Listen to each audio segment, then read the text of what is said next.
اے اہل ایمان، جو پاکیزہ چیزیں ہم نے تم کو عطا فرمائی ہیں ان کو کھاؤ، اور اگر اللہ ہی کے بندے ہو تو اس کی نعمتوں کا شکر بھی ادا کرو۔ اس نے تو تم پر بس مرا ہوا جانور اور لہو اور سور کا گوشت اور جس چیز پر اللہ کے سوا کسی اور کا نام پکارا جائے حرام کر دیا ہے۔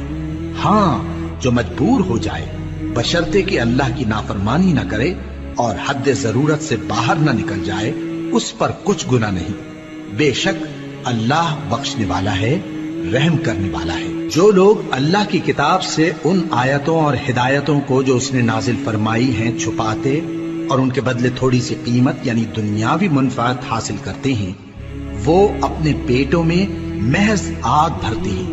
ایسے لوگوں سے اللہ قیامت کے دن نہ کلام کرے گا اور نہ ان کو گناہوں سے پاک کرے گا، اور ان کے لیے دکھ دینے والا عذاب ہے۔